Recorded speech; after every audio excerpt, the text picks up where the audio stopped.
شروع اللہ کا نام لے کر جو بڑا مہربان نہایت رحم والا ہے۔ سب تعریف اللہ ہی کو ہے جس نے اپنے محبوب بندے محمد صلی اللہ علیہ وآلہ وسلم پر یہ کتاب نازل کی اور اس میں کسی طرح کی کجی اور پیچیدگی نہ رکھی، بلکہ سیدھی اور سلیس اتاری تاکہ لوگوں کو عذاب سخت سے جو اس کی طرف سے آنے والا ہے ڈرائے، اور مومنوں کو جو نیک عمل کرتے ہیں خوشخبری سنائے کہ ان کے لیے ان کے کاموں کا نیک بدلہ یعنی بہشت ہے جس میں وہ ہمیشہ رہیں گے، اور ان لوگوں کو بھی ڈرائے جو کہتے ہیں کہ اللہ نے کسی کو بیٹا بنا لیا ہے۔ ان کو اس بات کا کچھ بھی علم نہیں اور نہ ان کے باپ دادا ہی کو تھا۔ یہ بڑی سخت بات ہے جو ان کے منہ سے نکلتی ہے، اور کچھ شک نہیں کہ یہ جو کچھ کہتے ہیں محض جھوٹ ہے۔ اے پیغمبر، اگر یہ اس کلام پر ایمان نہ لائیں تو شاید تم ان کے پیچھے رنج کر کر کے اپنے تئیں ہلاک کر دو گے۔ جو چیز زمین پر ہے ہم نے اس کو زمین کے لیے زینت بنایا ہے تاکہ لوگوں کی آزمائش کریں کہ ان میں کون اچھے عمل کرنے والا ہے، اور جو چیز زمین پر ہے ہم اس کو نابود کر کے بنجر میدان کر دیں گے۔ کیا تم خیال کرتے ہو کہ غار اور لوح والے ہماری نشانیوں میں سے عجیب تھے؟ جب وہ نوجوان غار میں جا رہے تو کہنے لگے کہ اے ہمارے پروردگار، ہم پر اپنے ہاں سے رحمت نازل فرما اور ہمارے کام میں درستی کے سامان مہیا کر۔ تو ہم نے غار میں کئی سال تک ان کے کانوں پر نیند کا پردہ ڈالے رکھا، یعنی ان کو سلائے رکھا، پھر ان کو جگا اٹھایا تاکہ معلوم کریں کہ جتنی مدت وہ غار میں رہے دونوں جماعتوں میں سے اس کی مقدار کس کو خوب یاد ہے۔ ہم ان کے حالات تم سے صحیح صحیح بیان کرتے ہیں۔ وہ کئی نوجوان تھے جو اپنے پروردگار پر ایمان لائے تھے، اور ہم نے ان کو اور زیادہ ہدایت دی تھی، اور ان کے دلوں کو مربوط یعنی مضبوط کر دیا۔ جب وہ اٹھ کھڑے ہوئے تو کہنے لگے کہ ہمارا پروردگار آسمانوں اور زمین کا مالک ہے، ہم اس کے سوا کسی کو معبود سمجھ کر نہ پکاریں گے۔ اگر ایسا کیا تو اس وقت ہم نے بے عقلی کی بات کی۔ ان ہماری قوم کے لوگوں نے اس کے سوا اور معبود بنا رکھے ہیں، بھلا یہ ان کے معبود ہونے پر کوئی کھلی دلیل کیوں نہیں لاتے؟ تو اس سے زیادہ کون ظالم ہے جو اللہ پر جھوٹ باندھے؟ اور جب تم نے ان مشرکوں سے اور جن کی یہ اللہ کے سوا عبادت کرتے ہیں ان سے کنارہ کر لیا ہے تو غار میں چل رہو، تمہارا پروردگار تمہارے لیے اپنی رحمت وسیع کر دے گا اور تمہارے کاموں میں آسانی کے سامان مہیا کرے گا۔ اور جب سورج نکلے تو تم دیکھو کہ دھوپ ان کے غار سے داہنی طرف سمٹ جائے، اور جب غروب ہو تو ان سے بائیں طرف کترا جائے، اور وہ اس غار کے کشادہ حصے میں تھے۔ یہ اللہ کی نشانیوں میں سے ہیں، جس کو اللہ ہدایت دے وہ ہدایت یاب ہے، اور جس کو گمراہ رہنے دے تو تم اس کے لیے کوئی دوست راہ بتانے والا نہ پاؤ گے۔ اور تم ان کے متعلق خیال کرو کہ وہ جاگ رہے ہیں حالانکہ وہ سوتے ہیں، اور ہم ان کو دائیں اور بائیں کروٹ بدلاتے تھے، اور ان کا کتا چوکھٹ پر دونوں ہاتھ پھیلائے ہوئے تھا۔ اگر تم ان کو جھانک کر دیکھتے تو پیٹ پھیر کر بھاگ جاتے اور ان سے دہشت میں آ جاتے۔ اور اسی طرح ہم نے ان کو اٹھایا تاکہ آپس میں ایک دوسرے سے دریافت کریں۔ ایک کہنے والے نے کہا کہ تم یہاں کتنی مدت رہے؟ انہوں نے کہا کہ 1 دن یا اس سے بھی کم۔ انہوں نے کہا کہ جتنی مدت تم رہے ہو تمہارا پروردگار ہی اس کو خوب جانتا ہے، تو اپنے میں سے کسی کو یہ روپیہ دے کر شہر بھیجو، وہ دیکھے کہ نفیس کھانا کون سا ہے تو اس میں سے کھانا لے آئے، اور احتیاط سے آئے جائے اور تمہارا حال کسی کو نہ بتائے۔ اگر وہ تم پر دسترس پا لیں گے تو تمہیں سنسار کر دیں گے یا پھر اپنے مذہب میں داخل کر لیں گے، اور اس وقت تم کبھی فلاح نہیں پاؤ گے۔ اور اسی طرح ہم نے لوگوں کو ان کے حال سے خبردار کر دیا تاکہ وہ جانیں کہ اللہ کا وعدہ سچا ہے، اور یہ کہ قیامت جس کا وعدہ کیا جاتا ہے اس میں کچھ شک نہیں۔ اس وقت لوگ ان کے بارے میں باہم جھگڑنے لگے اور کہنے لگے کہ ان کے غار پر عمارت بنا دو۔ ان کا پروردگار ان کے حال سے خوب واقف ہے۔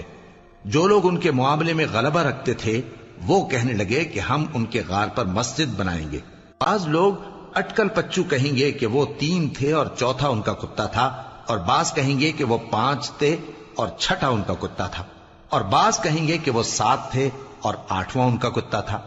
کہہ دو کہ میرا پروردگار ہی ان کے شمار سے خوب واقف ہے، ان کو جانتے بھی ہیں تو تھوڑے ہی لوگ جانتے ہیں۔ تو تم ان کے معاملے میں بحث نہ کرنا مگر سرسری سی بحث، اور نہ ان کے بارے میں ان میں سے کسی سے کچھ دریافت ہی کرنا، اور کسی کام کی نسبت نہ کہنا کہ میں اسے کل کر دوں گا، مگر انشاءاللہ کہہ کر، یعنی اگر اللہ چاہے تو کر دوں گا۔ اور جب اللہ کا نام لینا بھول جاؤ تو یاد آنے پر لے لو، اور کہہ دو کہ امید ہے کہ میرا پروردگار مجھے اس سے بھی زیادہ ہدایت کی باتیں بتائے۔ اور اصحاب کہف اپنے غار میں 9 پر 300 سال رہے۔ کہہ دو کہ جتنی مدت وہ رہے اسے اللہ ہی خوب جانتا ہے، اسی کو آسمانوں اور زمین کی پوشیدہ باتیں معلوم ہیں، وہ کیا خوب دیکھنے والا اور کیا خوب سننے والا ہے۔ اس کے سوا ان کا کوئی کارساز نہیں، اور نہ وہ اپنے حکم میں کسی کو شریک کرتا ہے۔ اور اپنے پروردگار کی کتاب کو جو تمہارے پاس بھیجی جاتی ہے پڑھتے رہا کرو، اس کی باتوں کو کوئی بدلنے والا نہیں، اور اس کے سوا تم کہیں پناہ بھی نہیں پاؤ گے۔ اور جو لوگ صبح و شام اپنے پروردگار کو پکارتے اور اس کی خوشنودی کے طالب ہیں، ان کے ساتھ صبر کرتے رہو، اور تمہاری نگاہیں ان میں سے گزر کر اور طرف نہ دوڑیں کہ تم دنیاوی زندگی کی رونقوں کے خواستگار ہو جاؤ۔ اور جس شخص کے دل کو ہم نے اپنی یاد سے غافل کر دیا ہے اور وہ اپنی خواہش کی پیروی کرتا ہے اور اس کا کام حد سے بڑھ گیا ہے، اس کا کہا نہ ماننا۔ اور کہہ دو کہ لوگوں، یہ قرآن تمہارے پروردگار کی طرف سے برحق ہے، تو جو چاہے ایمان لائے اور جو چاہے کافر رہے۔ ہم نے ظالموں کے لیے دوزخ کی آگ تیار کر رکھی ہے جس کی قناتیں ان کو گھیر رہی ہوں گی، اور اگر فریاد کریں گے تو ایسے کھولتے ہوئے پانی سے ان کی داد رسی کی جائے گی جو پگھلے ہوئے تانبے کی طرح گرم ہوگا اور جو ان کے چہروں کو بھون ڈالے گا۔ ان کے پینے کا پانی بھی برا اور آرام گاہ بھی بری۔ اور جو ایمان لائے اور کام بھی نیک کرتے رہے تو ہم نیک کام کرنے والوں کا اجر ضائع نہیں کرتے۔ ایسے لوگوں کے لیے ہمیشہ رہنے کے باغ ہیں جن میں ان کے محلوں کے نیچے نہریں بہ رہی ہیں، ان کو وہاں سونے کے کنگن پہنائے جائیں گے، اور وہ باریک دیبا اور اطلس کے سبز کپڑے پہنا کریں گے، اور تختوں پر تکیے لگا کر بیٹھا کریں گے۔ کیا خوب بدلہ اور کیا خوب آرام گاہ ہے۔ اور ان سے 2 شخصوں کا حال بیان کرو جن میں سے ایک کو ہم نے انگور کے 2 باغ عنایت کیے تھے اور ان کے گردا گرد کھجوروں کے درخت لگا دیے تھے اور ان کے درمیان کھیتی پیدا کر دی تھی۔ دونوں باغ کثرت سے پھل لاتے اور اس کی پیداوار میں کسی طرح کی کمی نہ ہوتی، اور دونوں میں ہم نے ایک نہر بھی جاری کر رکھی تھی، اور اس طرح اس شخص کو ان کی پیداوار ملتی رہتی تھی۔ تو ایک دن جبکہ وہ اپنے دوست سے باتیں کر رہا تھا، کہنے لگا کہ میں تم سے مال و دولت میں بھی زیادہ ہوں اور جتھے اور جماعت کے لحاظ سے بھی زیادہ عزت والا ہوں، اور ایسی شیخیوں سے اپنے حق میں ظلم کرتا ہوا اپنے باغ میں داخل ہوا۔ کہنے لگا کہ میں نہیں خیال کرتا کہ یہ باغ کبھی تباہ ہو، اور نہ خیال کرتا ہوں کہ قیامت برپا ہو، اور اگر میں اپنے پروردگار کی طرف لوٹایا بھی جاؤں تو وہاں ضرور اس سے اچھی جگہ پاؤں گا۔ تو اس کا دوست جو اس سے گفتگو کر رہا تھا کہنے لگا کہ کیا تم اس ذات سے کفر کرتے ہو جس نے تم کو مٹی سے پیدا کیا، پھر نطفے سے، پھر تمہیں پورا آدمی بنایا؟ مگر میں تو یہ کہتا ہوں کہ اللہ ہی میرا پروردگار ہے، اور میں اپنے پروردگار کے ساتھ کسی کو شریک نہیں کرتا۔ اور جب تم اپنے باغ میں داخل ہوئے تو تم نے ما شاء اللہ لا قوت الا باللہ کیوں نہ کہا؟ اگر تم مجھے مال و اولاد میں اپنے سے کمتر دیکھتے ہو تو عجب نہیں کہ میرا پروردگار مجھے تمہارے باغ سے بہتر عطا فرمائے اور تمہارے اس باغ پر آسمان سے آفت بھیج دے تو وہ صاف میدان ہو جائے، یا اس باغ کی نہر کا پانی گہرائی میں اتر جائے تو پھر تم اسے تلاش نہ کر سکو، اور اس کے میووں کو عذاب نے آ گھیرا اور وہ اپنی چھتریوں پر گر کر رہ گیا، تو جو مال اس نے اس پر خرچ کیا تھا اس پر حسرت سے ہاتھ ملنے لگا اور کہنے لگا کہ کاش میں اپنے پروردگار کے ساتھ کسی کو شریک نہ بناتا۔ اس وقت اللہ کے سوا کوئی جماعت اس کی مددگار نہ ہوئی اور نہ وہ بدلہ لے سکا۔ یہاں سے ثابت ہوا کہ حکومت سب اللہ کی ہے، جو معبود برحق ہے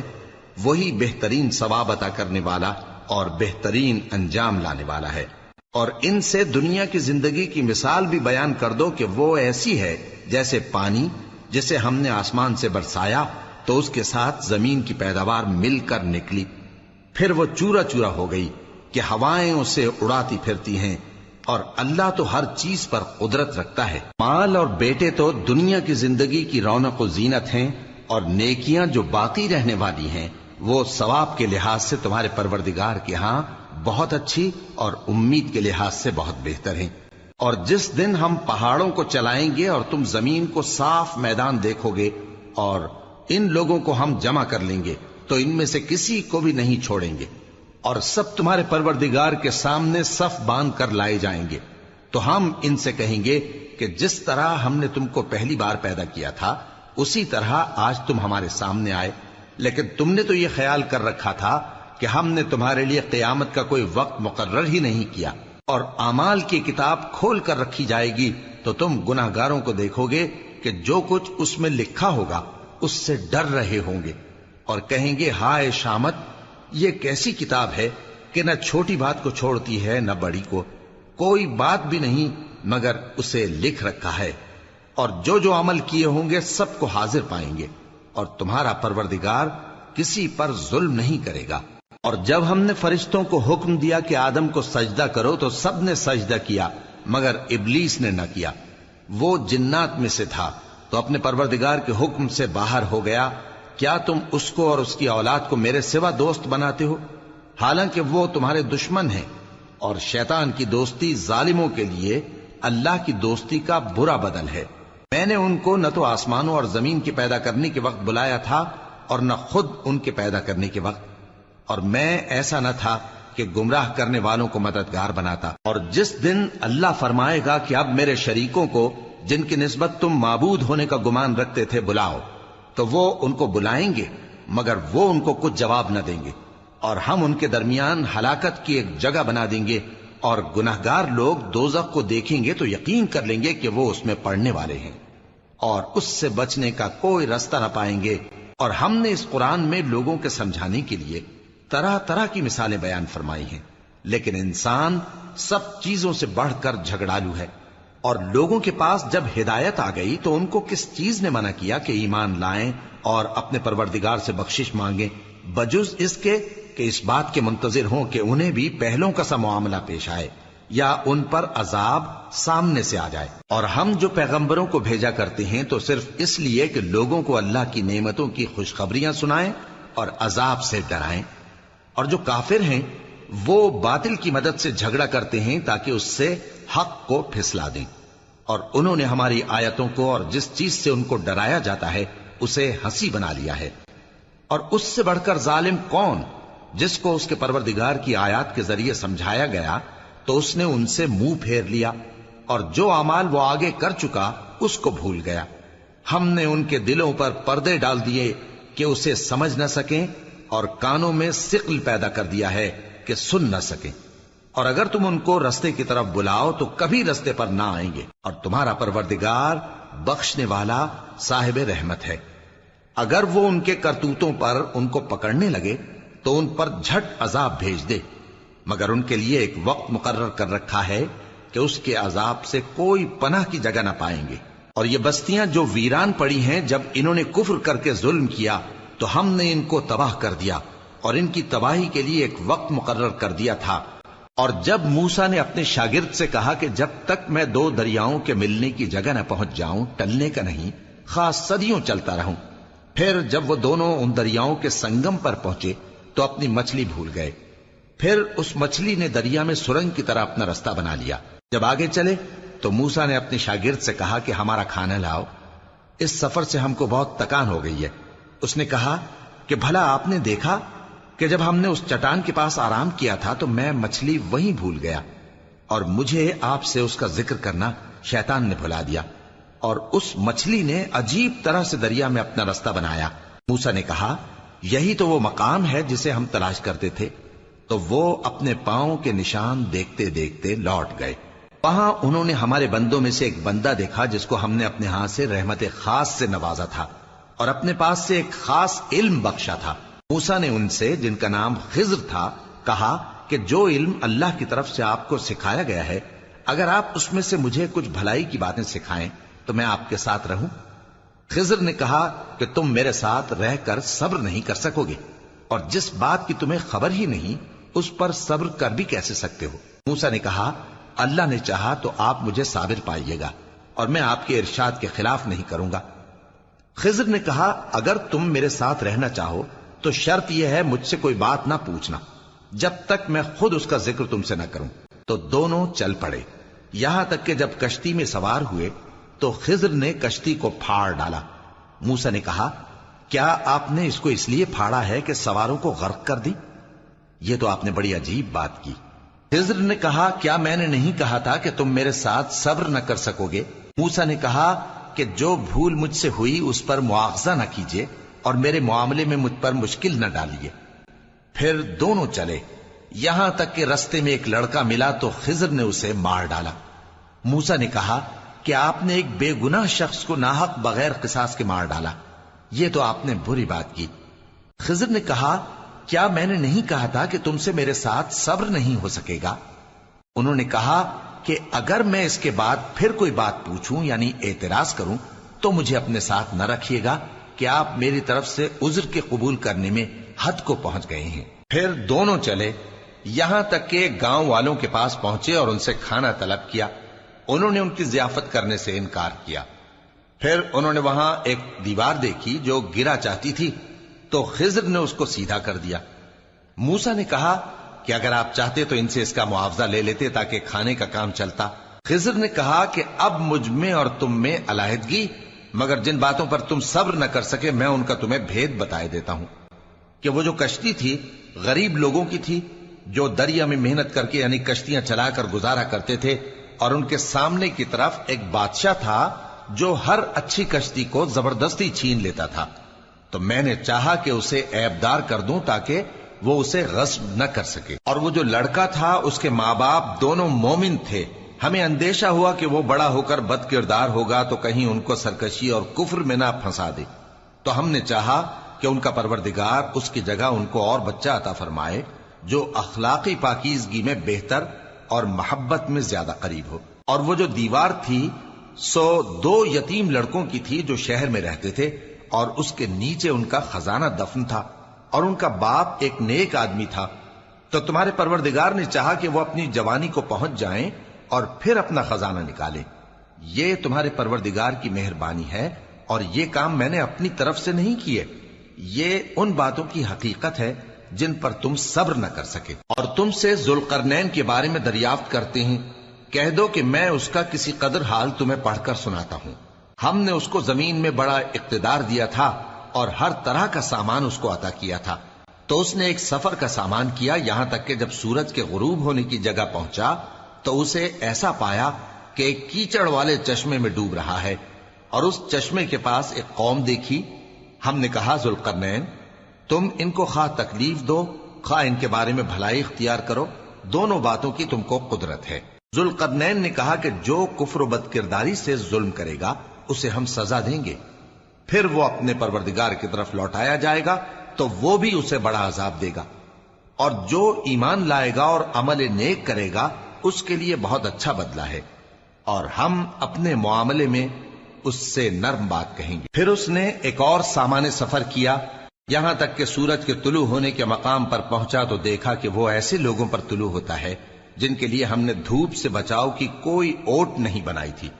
حقیقت یوں ہی تھی، اور جو کچھ اس کے پاس تھا ہم کو سب کی خبر تھی۔ پھر اس نے ایک اور سفر کا سامان کیا، یہاں تک کہ 2 اونچے سیدھے پہاڑوں کے درمیان پہنچا تو دیکھا کہ ان کے اس طرف کچھ لوگ ہیں کہ بات کو سمجھ نہیں سکتے۔ ان لوگوں نے کہا کہ اے ذوالقرنین، یاجوج اور ماجوج اس علاقے میں فساد کرتے رہتے ہیں،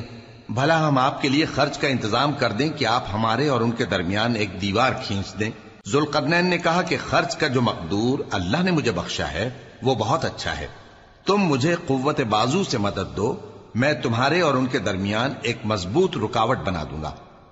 تم لوہے کے بڑے بڑے تختے میرے پاس لاؤ۔ چنانچہ کام جاری کر دیا گیا، یہاں تک کہ جب اس نے دونوں پہاڑوں کے درمیان کا حصہ برابر کر دیا اور کہا کہ اب اسے دھوکو، یہاں تک کہ جب اس کو دھونک دھونک کر آگ کر دیا تو کہا کہ اب میرے پاس تانبا لاؤ کہ اس پر پگھلا کر ڈال دوں۔ پھر ان میں یہ قدرت نہ رہی کہ اس پر چڑھ سکیں، اور نہ یہ طاقت رہی کہ اس میں نقب لگا سکیں۔ بولا کہ یہ میرے پروردگار کی مہربانی ہے، پھر جب میرے پروردگار کا وعدہ آ پہنچے گا تو اس کو ڈھا کر ہموار کر دے گا، اور میرے پروردگار کا وعدہ سچا ہے۔ اس روز ہم ان کو چھوڑ دیں گے کہ روئے زمین پر پھیل کر ایک دوسرے میں گھس جائیں گے، اور سور پھونکا جائے گا تو ہم سب کو جمع کر لیں گے، اور اس روز ہم جہنم کو کافروں کے سامنے لائیں گے جن کی آنکھیں میری یاد سے پردے میں تھیں اور وہ سننے کی طاقت نہیں رکھتے تھے۔ اب کیا کافر یہ خیال کرتے ہیں کہ وہ میرے بندوں کو میرے سوا اپنا کارساز بنائیں گے تو میں خفا نہیں ہوں گا؟ ہم نے ایسے کافروں کے لیے جہنم کی مہمانی تیار کر رکھی ہے۔ کہہ دو کہ ہم تمہیں ایسے لوگ بتائیں جو اعمال کے لحاظ سے بڑے نقصان میں ہیں۔ یہ وہ لوگ ہیں جن کی دوڑ دھوپ دنیا کی زندگی میں برباد ہو گئی اور وہ یہ سمجھے ہوئے ہیں کہ وہ اچھے کام کر رہے ہیں۔ یہ وہ لوگ ہیں جنہوں نے اپنے پروردگار کی آیتوں کو نہ مانا اور اس کے سامنے جانے سے انکار کیا، تو ان کے اعمال ضائع ہو گئے۔ سو ہم قیامت کے دن ان کے لیے کچھ بھی وزن قائم نہیں کریں گے۔ یہ ان کی سزا ہے، یعنی جہنم، اس لیے کہ انہوں نے کفر کیا اور ہماری آیتوں اور ہمارے پیغمبروں کی ہنسی اڑائی۔ جو لوگ ایمان لائے اور عمل نیک کیے ان کے لیے بہشت کے باغ بطور مہمانی ہوں گے، ہمیشہ ان میں رہیں گے اور وہاں سے مکان بدلنا نہ چاہیں گے۔ کہہ دو کہ اگر سمندر میرے پروردگار کی باتوں کے لکھنے کے لیے روشنائی ہو تو قبل اس کے کہ میرے پروردگار کی باتیں تمام ہوں سمندر ختم ہو جائے، اگرچہ ہم ویسا ہی اور اس کی مدد کو لائیں۔ کہہ دو کہ میں تمہاری طرح کا ایک بشر ہوں، البتہ میری طرف وہی آتی ہے کہ تمہارا معبود وہی ایک معبود ہے۔ تو جو شخص اپنے پروردگار سے ملنے کی امید رکھے چاہیے کہ عمل نیک کرے اور اپنے پروردگار کی عبادت میں کسی کو شریک نہ بنائے۔